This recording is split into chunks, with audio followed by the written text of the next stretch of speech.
Juan next to Don. I said, my STEEZ know what the fuck going on. Yes, Lord. Goddamn, bring y'all another recap. This time we got Super Saturday. They said. Super. Hell yeah, man. And I mean, like we said earlier, this week was gonna have a lot of interesting games, bro. A lot of games that could go 50-50 either way. A lot of toss-up, close games, and other than a game or two of this, I think we definitely gonna get that, or we definitely got that, I should say. Semi lived up to expectations. Yeah. But without further ado, man, we can just go ahead and get right into these games. So first game we had Melbourne versus Gold Coast Suns. Melbourne. Yeah, man. So for me, coming into this one, even in the tip video, I was like, if they don't win this one, I don't think I can tip Melbourne the rest of the year. And boy, did they put a stamp on that shit, boy, because I don't know what's going on with Melbourne, bro. They just underperforming like shit, bro. Like, you would think with the midfield they got, they'll be able to conjure up something, but they just looking lost out there. Gold Coast looking like contenders, surprisingly, bro. They got smashed in the midfield, too. Yeah, like, Gold Coast looking like they can, unfortunately, they can finally make the 8 this year, man. That'll be crazy. Yeah, this, at the game, if you look at the crowd, too, it really looked like people didn't show up. I'm sure that's indicative of how Melbourne has been playing this season. They haven't been playing great, to put it nicely, I guess, so far this season. And Gold Coast doesn't bring in much of a crowd as well, so I was just wanting to see people didn't really show up for this game. But as far as the game goes, yeah, Melbourne just, they can't kick straight for shit, bro. Bailey Fritsch, I do not feel confident when Bailey Fritsch has a kick in front of goal. Yeah, he missed, like, no two for sure. Just like, for sure, you should have made that at your level of play, bro. Yeah. And Ben King was cooking Stephen May, bros. Like, in the midfield, they were getting smoked by Noah Anderson. Matt Rao had a hell of a game, bro. Matt Rao was everywhere, bro. Defensively, offensively, bro. Melbourne just couldn't keep up with him. As soon as he got the ball, this nigga just hit the goal. Yeah. And be gone with that shit. He was taking out Clayton Oliver to the cleaners, man. And having Petrarca up forward, I think they needed him in the middle a lot more. Speaking of midfielders that went forward this game, that boy Took came out there, kicked a career goal high. I think. 4, right? Yeah, he finished with 3 goals, but I think they were saying like previous years he hasn't kicked more than 8 in the whole season. So we're gonna have 8 this game. Gold Coast definitely trying to move some shit around. I think the adjustments that Gold Coast is making is really looking good. Too Miller, that boy Noah Anderson going crazy. Shout out to Noah Anderson. Yeah. Bailey Humphrey had a pretty good game too, bro. I ain't gonna lie. What's his name? Sam Flanders. Sam? Is it Sam? Flanders. Sam Flanders. And John Noble looked like he had one of his best games of his career. This game back there, bro, down back. Yeah, this game was over before it started with Melbourne. I ain't gonna lie, really from the jump, bro. Collins was holding it down defensively as well, intercepting foiling a lot of Melbourne's plans when they were able to go forward. Yeah. But Gold Coast was just really efficient and was able to do what they needed to do when they had the opportunity to score. They took it. On the contrary, Melbourne wasn't able to do that at all. Yeah, Gold Coast was just clear-cut the better team this game and in every aspect. On the road, that's where they've been having criticism too. Yeah. So, I'm really confused on where to place Melbourne this year, but man, 0-3 start. 0-3 start. Welcome to the club, Melbourne. Oh yeah, but shit, going on to the next game, man. Ass whoop to ass whoop. The other ass whoop of the night that they played back to back, but they played the good games at the same time. Anyways, AFL fixed that, man. All right, so now we got St. Kilda versus Richmond. Coming into this one, this is Jack Attack plus Zach, man. They did lose. Jack Steele, he was laid out right before the game. I think they said it was some knee concerns or something like that. Bullshit, man. But proved that they didn't really need him against Richmond. No. Trying to find their identity, I guess, man. Richmond did play a lot better than I thought they was. Coming into the first half, I think it was kind of questionable who was going to win, but Saints just the long consistency really is what got them there. Just helping each other. When a quarter of your team got the same name, man, you just got that chemistry locked in. Yeah, Saints were just. They look like so they look more like the team that showed up, not the game against Adelaide, but last week against Geelong. They look to be building off that. Their tackling is good. They're shepherding for each other. They're really playing for each other, bro. So I really like what I see from the Saints.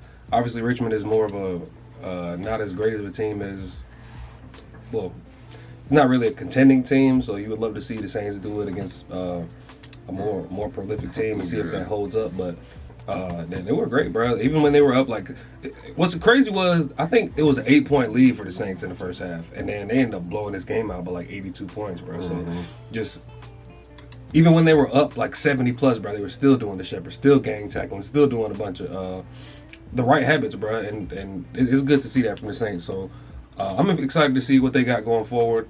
They just played collectively as a team, man, and a lot of players showed up yesterday, whatever. Yeah, that's ain't really too much to say about this one. Richmond just didn't show up after that first half, and the fourth quarter it was just all Saints. Jack Sinclair, I think, had career high. Yeah, he was going crazy, and I want to say this was the best scores from intercept that the Saints have had in the past 10 seasons. So they're playing pretty good, man. Yeah, that's really all I got for this one, man. Score pretty much speaks for itself.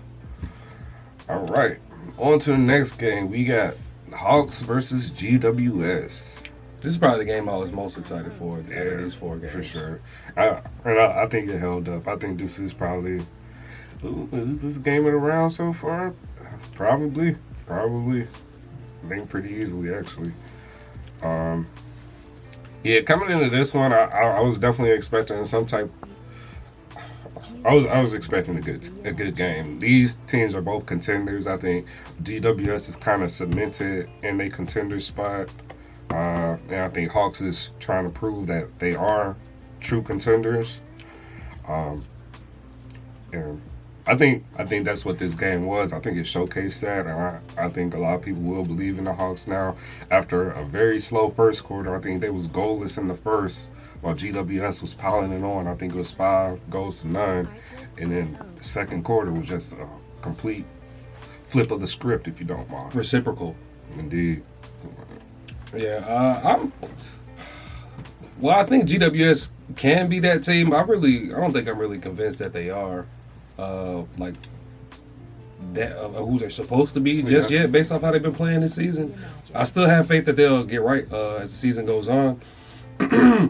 But it's a low-scoring game, bro. I think the conditions had a lot to do with this. Yeah. I think they were saying the wind was going against the Hawks that first quarter, and it slick would make sense as to how it flipped the next quarter as they switched switch sides. But the Hawks coming into this game, I really wanted to see. This was probably would be on paper the toughest test that the Hawks would have to play against this season so far. So I was interested in seeing if their method would hold up against GWS. Like you said, it really didn't look good early, bro. It looked like GWS was on their way to just whoop the Hawks' ass. But it's a good fight for the Hawks, bro. It is good to see that. It looks like their rebuild is on its way to being complete, man. They know how to play together. They're well coached, bro, and I just think their players stand up when needed. And the Hawks, when they attack, their attacks just look dangerous, bro. Sure. Like they speed at which they do shit. Like there's a lot of plays that I think I don't know how to say this. Like there's a lot of plays that I think a lot of people would give up on that the Hawks just fight through and keep on going and end up making a goal off of that shit. Like, I can't think of the player. Wizard had did some shit. Their small forwards are great, man. Yeah. They definitely all great ball users. Will Day was crazy. Then watch Wizard. Man. I'm kind of getting lost, boy. This shit just. I don't think either team actually had played their best game of footy either. That's what was interesting about it. Like they both definitely had room for improvement. And like we said, I do think it has a lot to do with the conditions. Even in the Gold Coast, game, it seemed like this whole week, this whole day was just swirly conditions. Yeah, conditions. But yeah, there's a lot of talk of Hawthorne being free kick Hawthorne or ducking and doing all this, but I don't necessarily agree. I think they really play low to the ground, specifically like the Wizard and Dylan Moore, and there's a lot of talk between that. But I think they just know how to play the game, bro, and they'll continue to do that until they get pushed off the rocker. 4-0 start. Yeah, pretty much. I don't even. It's crazy how I can't say shit about the Hawks. They look fucking good. It's just it's one of those teams where it's a collective team unit. You know, I think that's something that GWS was these past few years, and it's interesting to see. And in my eyes, it's like the Hawks is taking that team game type shit. Great coaching. Yeah. So, yeah. Man, Hawks is looking like true contenders, man. I think they're coming into a bye too, so they'll be getting much needed rest. Yeah. But I still want to see. I still want to see it against like the top teams even more so with the Hawks, man. So who else they gotta play for you? Who? I don't really know who's who the top considered. team. I don't really know who the top team is right now. I don't think top teams is clear because and even into the next game that we better get into. Like I'm not fully convinced with Brisbane yet. Yeah, for sure. I mean, right now, on paper, Hawks might be the top team, bro. That's what's crazy, bro. That's what's crazy. Yeah. Oh man, this season's wild already, man. If you look at the top 8 on the ladder right now, it's a lot of parity going on there. Yeah, shit. Speaking of the last game, we can go ahead and get into it, man. We had the Lions versus Cats. Coming into this game, I definitely thought it was going to be another good one. Cats and Lions both have potential to make the 8. Yeah. And so I was expecting to see a fight here, and also another low-scoring game, back-and-forth game, ding-dong affair, if you don't mind. Wet conditions this game more so than the wind. Yeah. And it's just... So this game here, like ding-dong affair all the way through, man. Shit, early like Brisbane was getting taken to the cleaners, though. It was.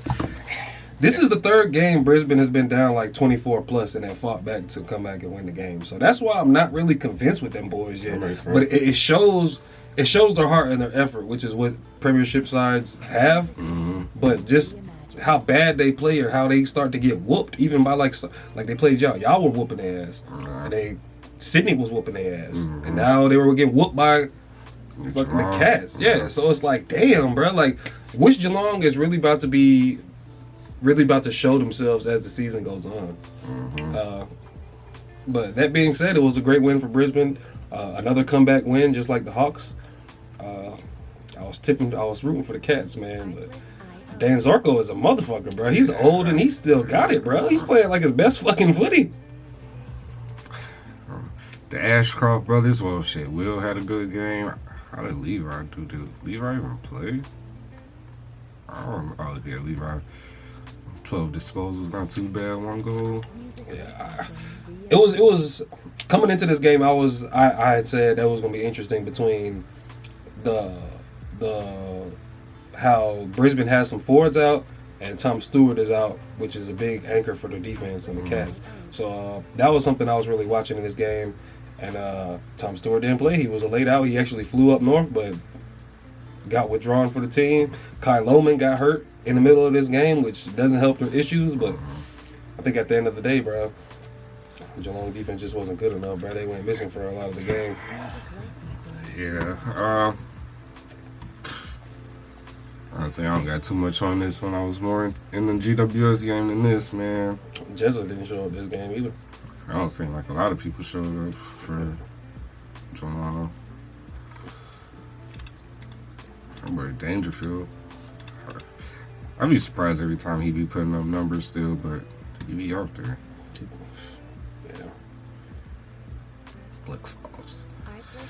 Yeah, man, I really don't got too much to say about this one. Brisbane pulled it out their ass, it seemed, bro. Yeah, after a poor first half, they seem to be the second half team, man. Once if Brisbane can get together and end up putting together a full game, they may be the best team in the comp. But as of now, I'm not quite ready to cement that yet. But we've seen flashes of their best footy. I don't think they quite have played their best footy, but we've seen flashes of it in that second half. For sure. Shit.